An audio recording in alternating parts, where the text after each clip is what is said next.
good, everybody? My name is Ray, I'm Marco. and we're the Love the Game podcast. And basically, if you don't know who we are, we're a podcast that aims to teach media literacy through health and basketball. And hopefully provide a safe space for like a lot of different people in the world. And we're gonna have a really interesting episode today. It's a little untraditional, and there's honestly, I feel like there's nothing wrong with that.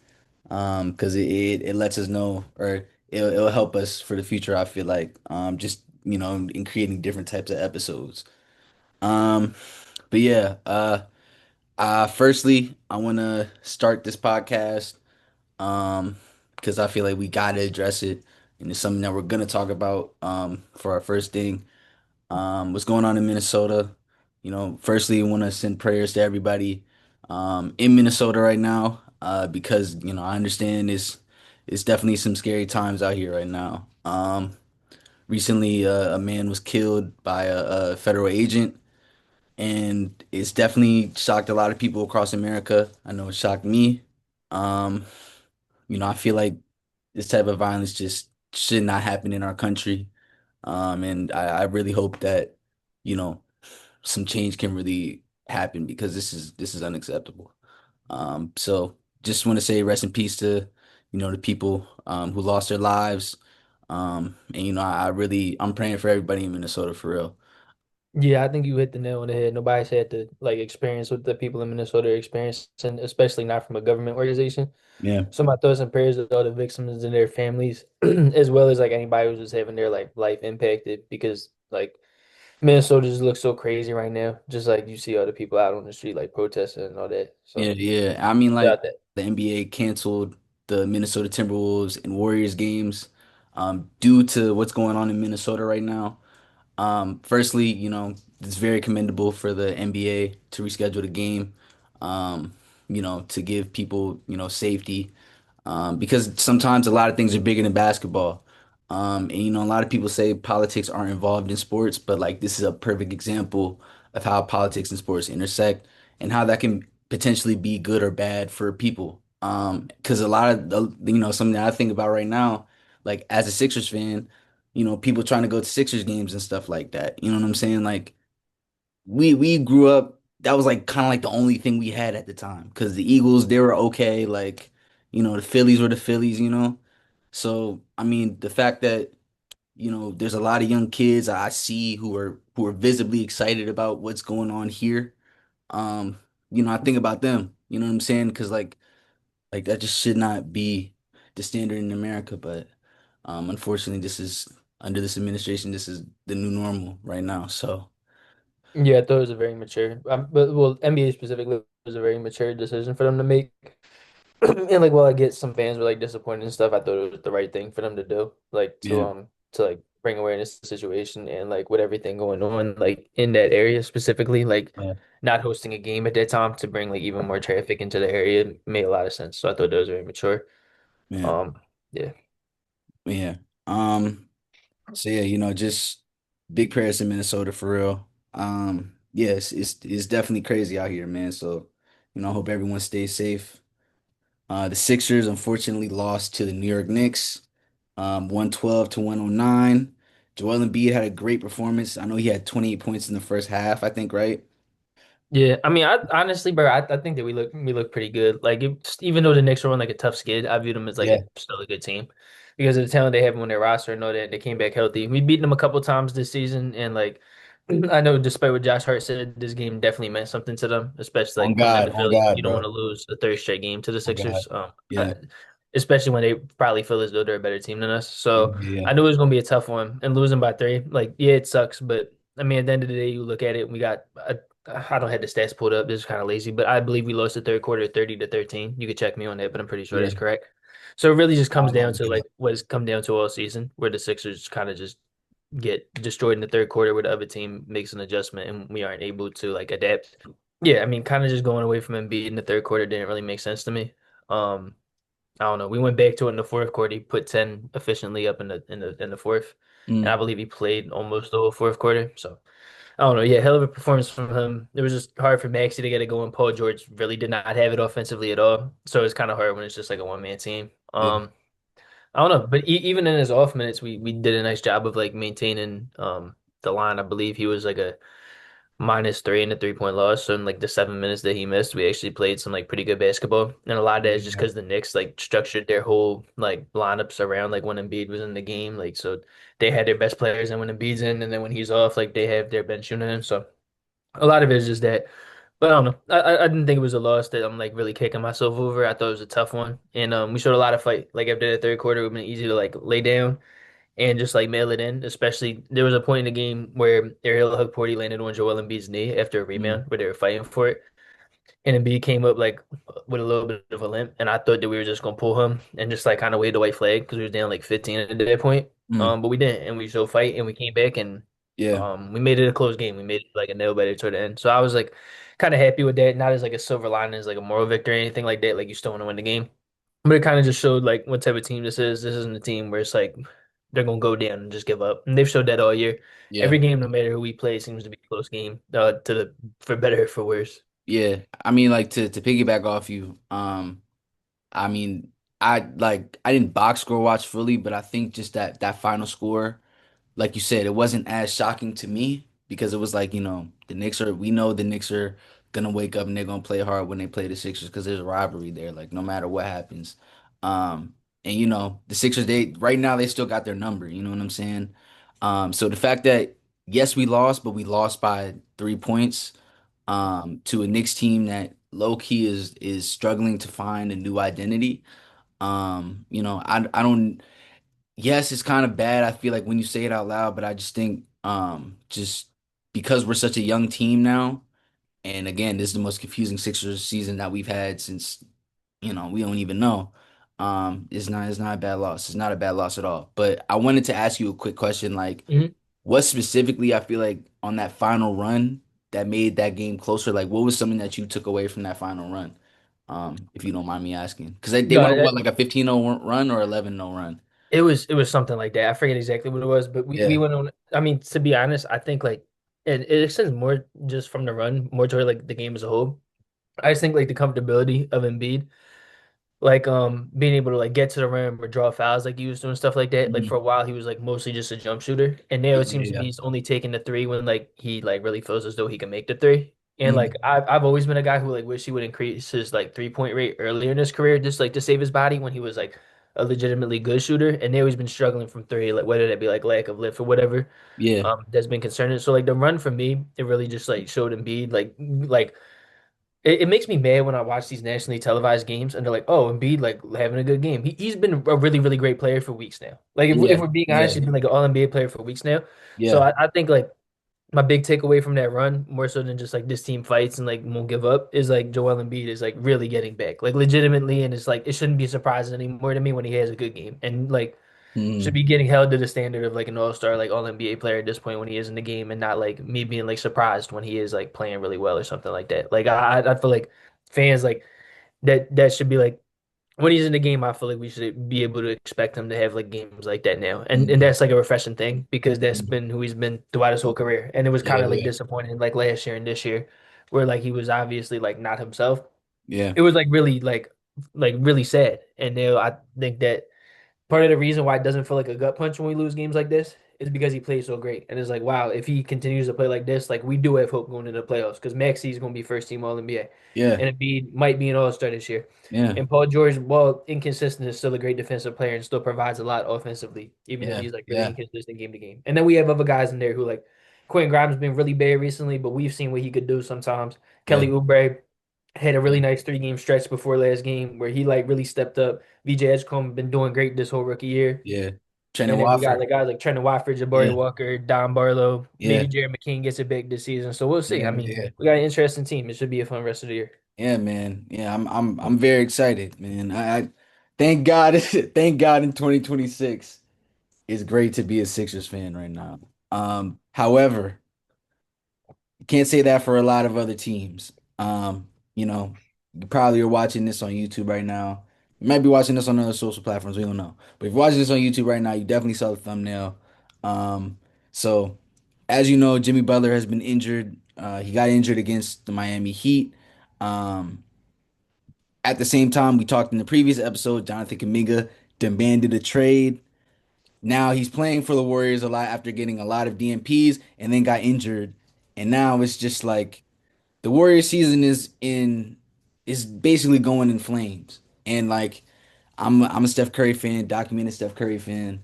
This is really crazy to watch in real time because it feels like the Warriors had the like they had so many chances, so many picks, so many trades that they could have done differently in order to keep them like as like a very competitive team like they were like 4 years ago.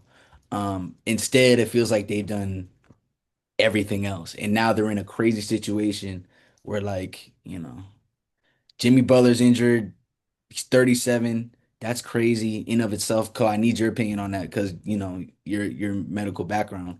And then also, just now Jonathan Kuminga's hurt, but he also still doesn't trust the organization. So it's crazy. It's crazy all around. But yeah.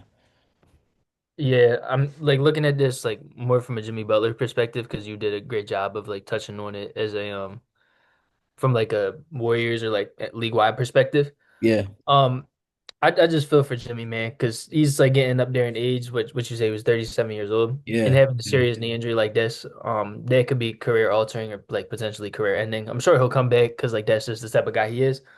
But we may never see like the same level of Jimmy Butler again, Mm, and that's really sad because like he was been a great player in the league for a long time, was a future Hall of Famer in my for opinion, sure, for and sure. I think that that's a fair take.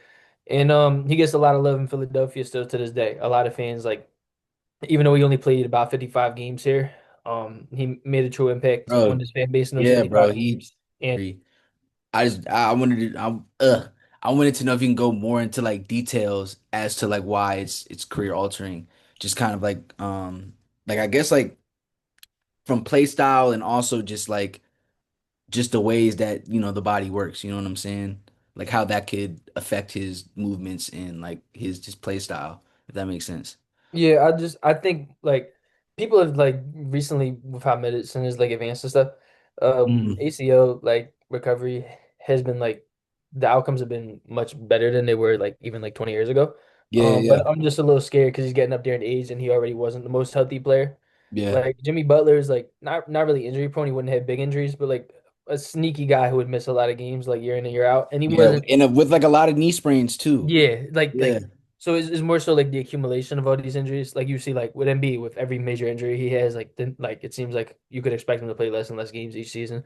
And I kind of Hmm. feel like this is like the big one for Jimmy Butler that he's been like fortunately able to avoid until this point. Hmm. So I don't know. He's not a guy who like relies on extreme athleticism or like this and that. He's kind of a guy who just like knows how to play the game and like knows how to create turnovers, not turn the ball over and stuff like that. So maybe based on like his style of play, I'm sure he'll come back and still be a productive player. But I just wanted to give him his flowers just in case he comes back and is Hmm. only able to like play like 30 games in his post-operative season or something like that. Because Yeah. even before like this injury, I feel like Jimmy Butler was he he was he was a guy that would sneaky miss a lot of games in the regular season for the Heat, and Yeah, it would yeah, yeah. not go talked about as much just because he's more of like an 18 to 20 points per game guy. So Mm. he's not like fighting for the MVP award, even though Yeah, like yeah, you yeah. ask around, like every fan knows he's one of the best players in the league. But like Yeah. he's not like one of the most like must watch guys on like a game basis in the regular season. Yeah, I know what you Because mean. I Yeah, don't want to yeah. say like sandbags the regular season. Like other people would be like he doesn't take it serious. I think he takes it serious. I just don't think he's like a big stats guy. And I think you can still be an impactful player Hmm. and like a winning player and like all that and be a superstar For sure. while not putting up these like high points, rebounds and assist numbers. But so it's not an indictment on him at all. But I just don't think that he's like a guy that a lot of people like pay attention to in the regular season year in and year out. So I'm just a little bit worried that this is like a big one after all these like Yeah, yeah, injuries. yeah. And so I guess like to follow that with Kaminga, um, I mean, do you see? Because I've been seeing Warriors Twitter like a lot of people are acting like that one SpongeBob meme. You know, remember the one John Will was like in his head and it's like fire everywhere and everyone's running around, bro. Yeah, they're Like like that's burning basically what it newspapers. looks like, Yeah, especially when it comes to Kaminga, right? Like a part of me now feels like he's not gonna get traded, like genuinely. yeah. And it's like I like Did you see like what Dunleavy said? Yeah, I did see that. I did. Yeah, I don't crazy. fully remember everything, but I did remember. I was like, yo, why would he say that Yeah, like that? You know what I'm he saying? said because Kaminga demanded a trade. He said for there to like for you to demand, there has to be demand or something Yeah, like yeah, that. yeah, And yeah, people yeah. are like, oh, that's like bars, bro. But then I'm like sitting back. It was kind of just what we talked about last episode. I'm like, why re-sign him? Like your whole Yeah, point of signing him this contract yeah, seemingly was to trade him. And yeah, I'm like, so yeah, why resign? Like, and of course he's going to like take that because he was a restricted free agent. And that's the best yeah. offer And it he was can like get until they September, can match bruh. any offer. It's like September. So I'm like, you dunk on this guy after you like re-sign him and like seemingly to trade him, and then you're like, oh, Yeah, there's no demand. So why didn't you just let him walk, bro? I just don't get it. I really just don't. yeah. I don't get it either because like People I thought that was mean gangsta. I thought this shit was weird. I mean, I my bad. I I thought that stuff was I weird. agree. I agree. I feel like if I'm the general manager, I wouldn't have said something like that, especially because Jonathan Kaminga is like whether or not y'all like it or not, as the Warriors organization, he's the most important person at work right now. Like, genuinely. If he doesn't score 20 points, that's the biggest difference between a win and a loss. Like, genuinely. Because Steph Curry can drop 30 and it won't matter. We've seen it. We've seen it happen. Yeah, Like, I think that's a fair take. Yeah, yeah. especially with how So much it's they need like, offensively. I just, with Steve Kerr not playing him for this long and now he's playing again and then he gets injured and not like this is crazy, bro. And like I was gonna ask you again, like, does this mean like is this Steph Curry's like last year as a Warrior or something like that? I know Steph Curry wants to be like loyal to the soul Warriors type person, but I'm like, bro, at this point it like the best option if you want to remain competitive is you gotta go. Like if you really want to win a championship, you know what I'm saying? I don't know if I'm the only one that feels that way. No, I completely agree. I Yeah, felt that way last year as well, I and I get think the that. I year get that. before. Yeah, But I mean, at a certain point, like I just don't know if it's worth it for like yeah, like trading Steph Curry and getting the assets back when you're not going to be competitive, like is probably the correct asset management play. But because of how much he means to that organization, like I'm really trying to think there this whole time. I'm not sure like how many more to an organization that he means to the Warriors. So I'm not surprised that the Warriors are just like, look, he's just unless he like demands a trade, he's just gonna play here for the rest of his career, and we don't care how competitive we are just because he's a franchise legend. And I yeah, can't really be mad at that because I'm sure the fans will be fine with that, and I'm yeah. sure like the But organization not building any bad blood there, like to be it respectful. Like it's I don't weird because I feel like some Warriors fans are starting to be like, bro, like I kind of just want to see Steph Curry succeed now because of how mismanaged this situation has become. I completely get that. So I completely get that. Like if their goal is truly to win as soon as possible, I think that is probably their step that they take. But I just don't think there's any way they actually do that because I think he probably really likes it there. The fan base just like loves Yeah, him I too get much. that. I Like get I think that. that's probably more of like a diehard fan opinion. Like that would be something like something I would do. Would be like I want to trade our best player who I like love dearly to like see them be competitive and like get picks back Yeah, because I just know we can't win with them. But yeah. like I feel like that's not how like the average fan thinks. I think the average fan is kind of just like, oh, like I want to see my guy play basketball. And there's nothing wrong with that. Like that's probably like the happier way to be. Like my way is probably like more of a doomer way. Um, but yeah, I mean, In other news, within the WNBA, there is a lot of speculation that we might not have a 2026 WNBA season. Um, and I say that because currently there's still a collective bargaining agreement, the CBA, between the WNBA and the league. I've been kind of looking over what's been going on, so like I might get a couple facts wrong. So whoever's watching this, who's a diehard WNBA fan, like let us know if this is accurate or not. Um, Revenue wise, I think originally the WNBA sold some of the team's stocks or something like that to NBA owners. And now since players are starting to, rise in popularity, they're like, just rightfully so, we want to get paid our worth. Um, and I think the league understands that the WNBA is growing. However, they're like, we want to take more commission, I think, from the players because we see that they're growing rather than I think giving WNBA players like a proper salary that they kind of deserve. And now they're in Unrivaled. I saw the WNBA just released their schedule and a lot of players reacted not necessarily in a positive way because of the I guess kind of like tensions between the Players Association and the WNBA. So I mean, yeah, I mean this is I mean, cause like obviously I wanted to get your opinion on it, but like it's definitely um it's crazy. It's crazy because we like talking about the WNBA. So I off rip I just hope that the players can get paid what they're worth. Because I understand like the WNBA was not as popular as it is today.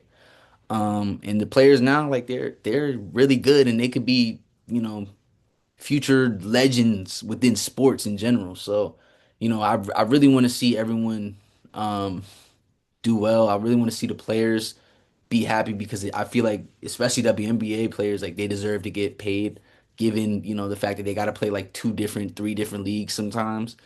Um but yeah, bro. Yeah, I just wanted to get your opinion on it too. Yeah, this is a tough situation, especially in the WNBA, compared to Unrivaled. The Yeah. WNBA employs like 100 more players than Unrivaled does. So Unrivaled is able to pay these players like salaries that like match the revenue that they bring in. The Yeah. WNBA is tough because they are not a profitable organization right now. I do think like over time they will be profitable. I think people ignore that. They're selling these WNBA teams now to like Philadelphia just bought theirs, and Yeah. like ownerships by these teams. So I don't think whoever I believe Josh Harris, the Sixers owner, is also the owner of the future Philadelphia Yeah. WNBA Yeah, I team. think so too. I Yeah. don't think Josh Harris is just throwing money out there to be charitable. I think he genuinely sees like future profit in the, like owning a WNBA team. Mhm. So I think he's doing that. And like, yes, a lot of their operations are funded by the NBA because they don't make money and they need somebody to like help them with that. But a lot of businesses do take a lot of time to make money. So I think a lot of people are just going to be like looking at it as like, oh, they're not a profitable organization, like this and that. These players shouldn't be asking for more. And I think where it gets tough is the top end players in the WNBA do deserve to be getting paid more than what they are. Yeah. Like Caitlin Clark and like Angel Reese and like all the players who are like headline names that you'll see like Yeah, on Paige ESPN and on Beckers, the you know what news I'm and stuff. saying? Aja, Yeah, all them. Yeah. they bring in more revenue than they will like be paid. Like they should be able to like get paid more than they are. But where it gets tough is the league does have to employ so many players to like fill out these like rosters that the minimum contracts um are like will be a tough situation to make because these players who are on minimum contracts will be like feeling as though that they're not getting paid what they're worth. And like because of where they stand in basketball and like how great they are at their craft, like I completely understand it from their side. But Yeah. it is tough to continue to grow the league and continue to fund the league that is not profitable if you have to pay players like at the end of the bench like a higher salary than you feel as though that they bring in. So that's why I believe like Unrivaled is able to like be taking over like this is because Unrivaled is like, oh, we only have like 54 players. So we're gonna pay all these players exactly what they're worth, and we know they'll play for us because um this is more than they're making in the WNBA and they're playing less games and this and that. Yeah. But it just gets tough because the WNBA they're in a tricky spot. They're trying to grow because they see the profit in their future and they want to continue to try and scale up and up and up and create their league, which is like the right thing to do. But at the same time, the players want to get paid what they're worth. But because of like how big the divide is between the top end players in the WA and the lower end players in the Yeah. WNBA, it's going to be tough to come to terms with that. Yeah. So I'm definitely pro player on this. Like I really don't care how much like money these owners are able to save from that. Like if you're owning the team, like I hope the players get paid. Even if it's like you're overpaying for like for them because they don't bring in like a lot of money. I really just don't care however the players get paid and like the owners be able to like hold on to their money if I'm being honest with you. Yeah, no, So I get it. I get it, bro. I get it. so like, so I don't know. Like, I'm not one of them people that's going to like dunk on the players for asking for more money. Like, they're at the top of their craft, and like, do they deserve that? Look, maybe not. Like, I'm sure some of the players who are going to get paid like minimum contracts in the WNBA don't bring in anywhere near the money that they're worth. But I really just don't care because like, it's they're really great at what they do, and I think Yeah. that that Yeah. league will be like really really profitable.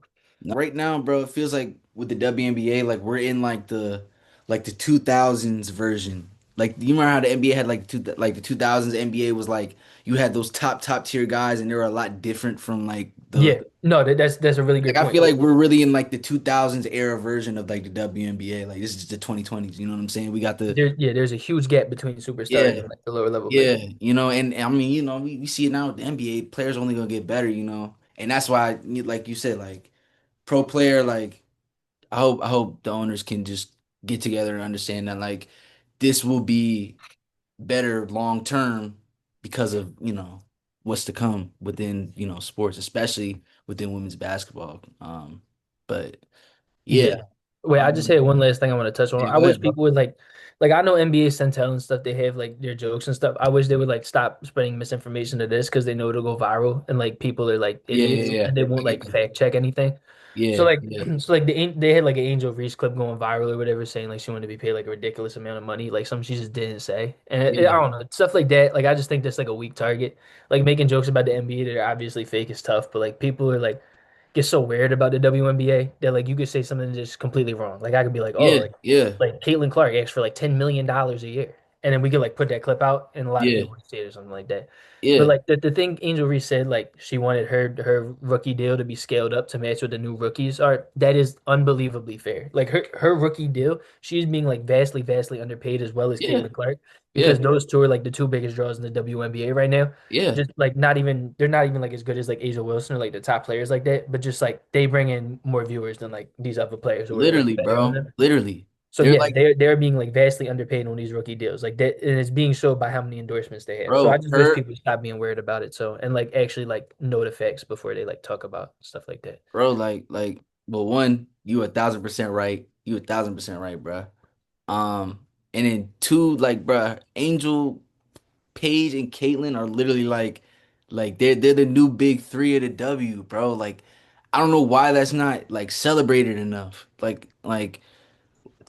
we never really had something like this before, bro. Like, and to your point, like, I just don't understand why it's like people are just hate farming just to hate farm on the W, bro. I mean, obviously it's a lot deeper than basketball. We know that for sure, but it's just like, man, like I really hope um more people can understand that this is special. Like it's some special is really happening right before our eyes. So yeah, bro, that's why we started Let It Game in general, bro. Just to like really like show people we love basketball for real. You know what I'm saying? So with that being said, um, another GOAT. Shout out to Derrick Rose. He got his number retired recently with the Chicago Bulls. Um, Derrick Rose is such a I feel like he's like a myth, bro. Cause like the kids now, they like I feel like an old head, bro. Like the kids now, they don't understand, bro. Like Derrick Rose is really him, bro. So just to like see his jersey number get retired, to see everyone pull up like and support Derrick Rose, bro. Like it like to me that was like his championship moment, bro. Cause he deserves so much, man. But I wanted to ask you like one, like how do you feel about Derrick Rose getting his favorite or getting his number retired, and then two, like what's your favorite Derrick Rose moment, bro? Like as a kid. Um, so he was one of my favorite players growing up. So I'm like very happy for him that he got his jersey retired, especially like considering that a huge conversation around him now is whether or not he'll be a Hall of Famer because he's only Yeah, made yeah, three yeah. All-Star games. And despite his MVP, like the lack of longevity of his success does make it very tough to like make a Hall of Fame case for him without like purely being like the MVP alone should get him in. Yeah. So I was happy that even if he doesn't have his like MVP, like his sorry, his Hall of Fame moment where he like gets to give a speech and like get his jacket and all that, like it makes me happy that he was able to receive this type of treatment from an organization that he meant so much to. And Yeah. like yeah, like you said, seeing all the other players pull up and stuff just showed you how loved he was, not only by like the fans but his teammates. My favorite Derrick Rose moment, I would say it was honestly, it's not even when he was on the Bulls. I think you said him on the Mm. Bulls. Um, I'm stuck between his 50-point game on the Timberwolves That was legendary. That was some legendary. but I Yeah, actually bro. think it was when he was on the Knicks though, and he was in the playoffs and he Oh, was that was like tough too. Yeah, super it was like impactful. him versus the Hogs, basically, bro. Yeah, and he was like with Yeah, Julius Randle, and Julius Randle was supposed to be the best player, but he was like really struggling.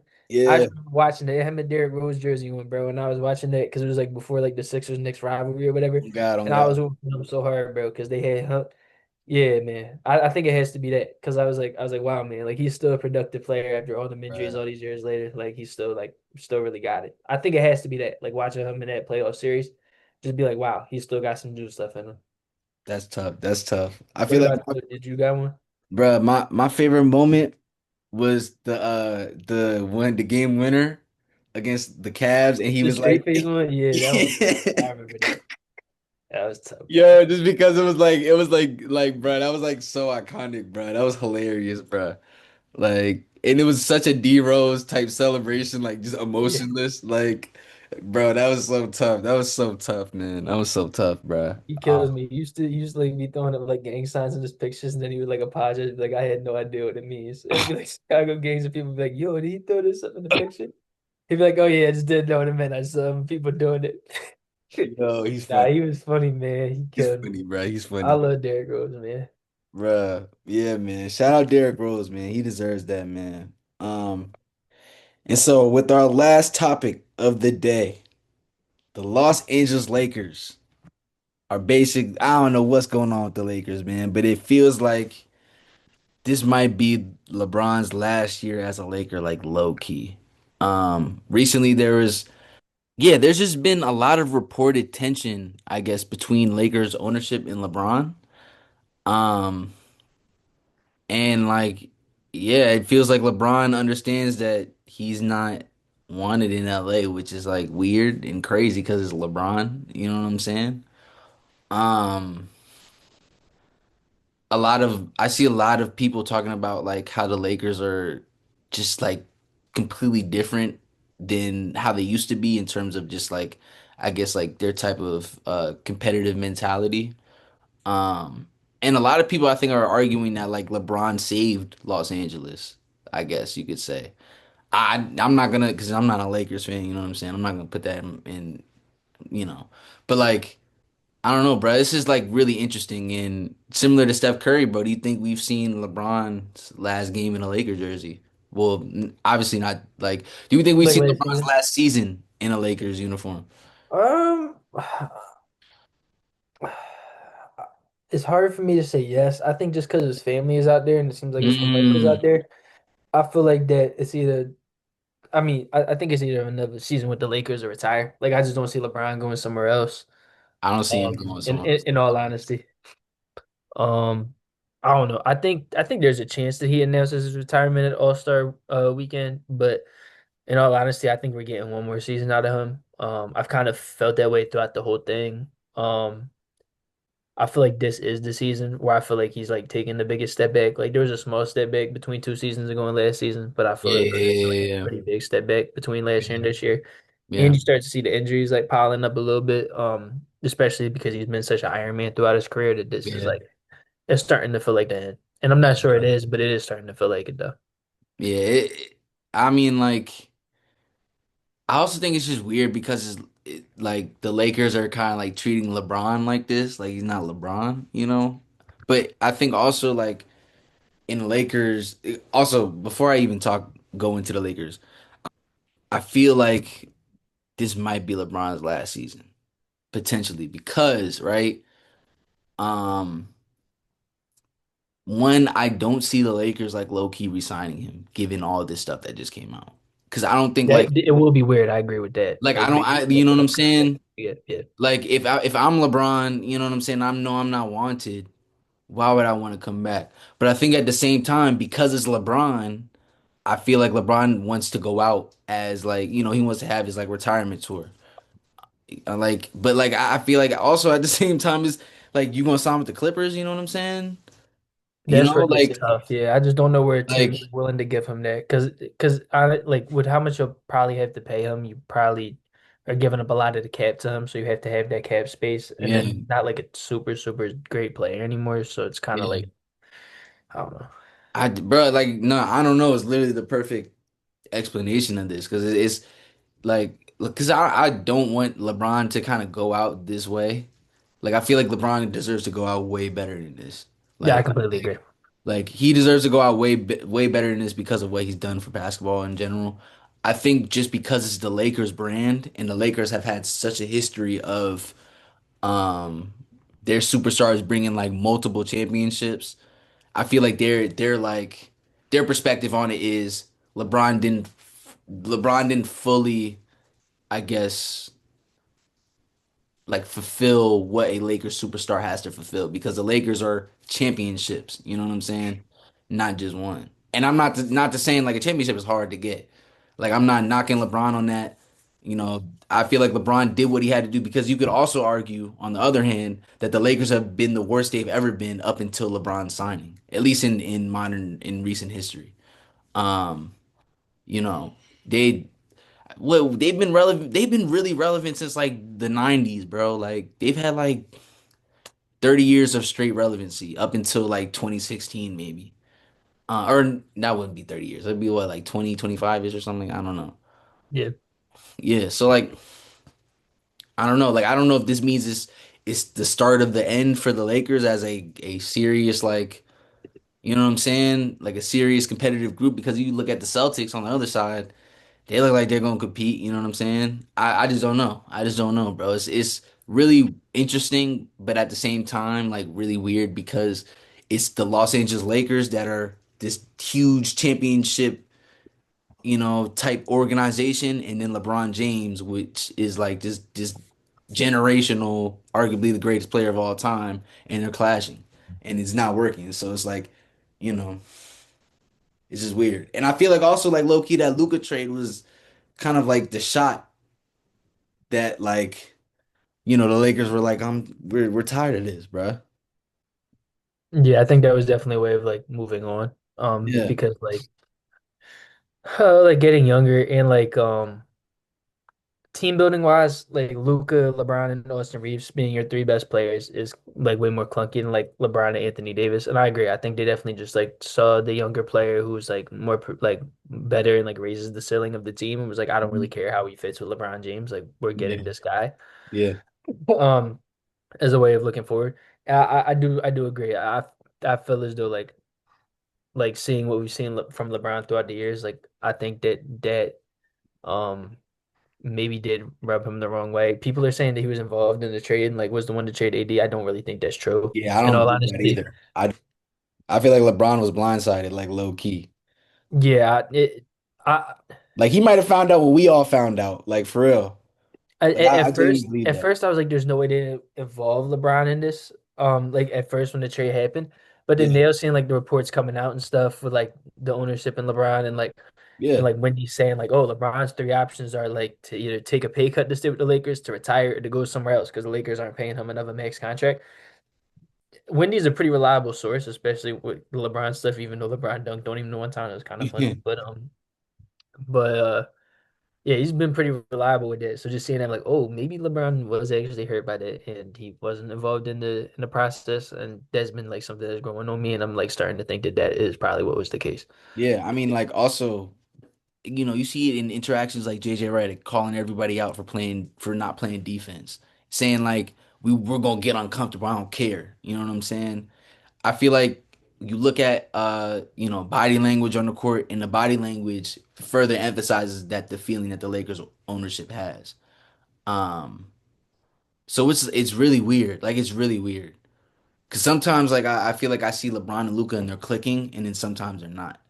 Yeah. I don't know if I'm the only one that sees that, but like I don't know. It just it's really weird again because there's some of the best players of all time. Like and playing for arguably one of the best organizations to ever play basketball, literally. Like, and they're all just kind of, I don't know. I don't know. I don't know. This has been a weird year. Like usually I tune into a lot of Lakers games and like really enjoy it. Yeah, me too.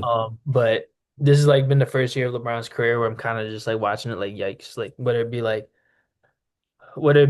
his I think it's like been better now more recently, but especially when he came back from his injury, it felt like he was kind of just not taking it very seriously. Whether that be like joking around with people when they were like losing games or like Yeah, kind of yeah, like not yeah, showing effort or giving up on plays. He's been a guy who I've always like looked at as somebody who plays hard.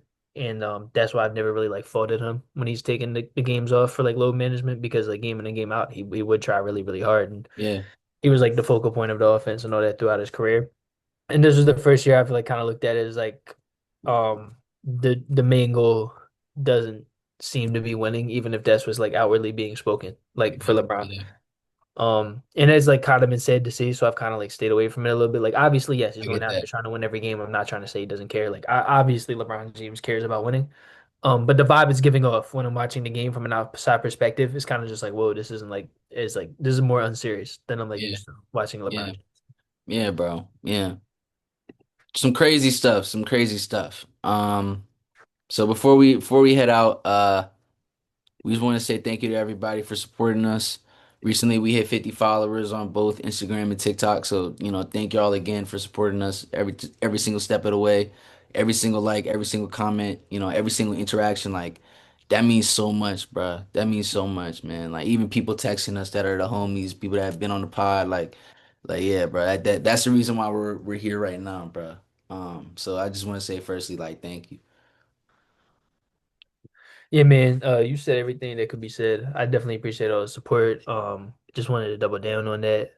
Um, I'm not gonna lie. You said you had a question for me. I'm really excited I to hear what it did. was. I did, yes, yes, sir. So normally, if you don't know what we do, Marco asks us a question after every episode, and we got to answer it. But this time, I flipped the script on him because I was like, you know what, Putting me this on is the spot fire. this time. So like, a lot of good music has been coming out recently. A lot of new music is about to come out. That's gonna be crazy. I wanted to know from your personal view, bruh, what's your favorite basketball bar of all time?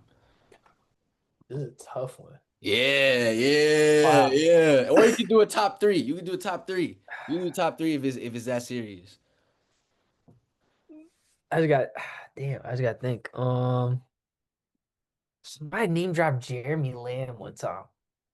Or no, somebody name dropped Jeremy. I forget what it was, but it was this one rapper from Atlanta. I forget what his name was, but that one was tough. And I remember I would like be listening, like, did he just name drop Jeremy Lamb? But no, Hood Tally, he name dropped Danny Granger the one time in Oh, a that's tough. song. That's tough. He's like a Which Philly one? rapper. Huh? I said What which, song? which song? Yeah. I forget if it was. I think it was freestyle. It's like he like t took a little Uzi beat and he freestyled. I Oh, think. that's tough. That's tough. I need to tap in, I'll send it to you, bro. Do you have one off the top of your head? Hold on. I got bro. an idea. Like Honestly, okay. When I was thinking about this, I wanted to say the Nick Batum bar, cause like for me from personally, the bro. freestyle. Yeah, yeah. From that one freestyle, cause like Nah, Nick I ain't gonna Batum lie, that had one that makes me tough mad because game. I like Nick Batum. Bro, Nick Batum had that tough game, and that was like our theme song for like a week, bro. That was tough. That was tough. That's Yeah, like one of my favorite bars. But if I'm being like just completely off the dome, like, cause I kind of like premeditated that because I watched it, and that's why I came up with that question. But if I'm really okay, this might be because like I recently listened to it, but one that comes to mind is like a J. Cole song where he said like he said, "Brother, you lame, you Shane Battier." I Cause see he's that a one on Twitter all UNC the time. fan. He's a UNC fan. He didn't like Shane Battier, so he called him like he dissed him in the song, bro. So like that's probably like one of my funny. And this other bull. Shout out my guy because he put me on. Shout out John. I don't know if you know who Chris Patrick is, but he dissed Nah. Kyle Kuzma in the song, and it was hilarious, bro. It was crazy. Like it was like the most random Kyle Kuzma stray of all time. So like, and I think he responded to it too. So like those are a couple of my favorite ones. All right, I locked in. I know mine. I know mine. Okay, okay, I think about it because I'm like, there's a lot. I was like, the ones I said like were just funny players. So it's I don't know if he technically released it, but it's a song called "Phyllis" by Rylo Rodriguez. okay. That's probably he's probably my favorite rapper, so you know that. But Yeah, yeah, yeah. he has this one. He said he said I f- I f with Ja Morant, but you know we see 12 they get their ankles snatched. Ooh, I was like, that's damn. I tough. remember Yeah, the that's first time tough. I That's a heard bar. that. That's a bar. I That's a like Ja bar. Morant, so when he said that, I thought that was tough. He also name dropped Embiid the one time.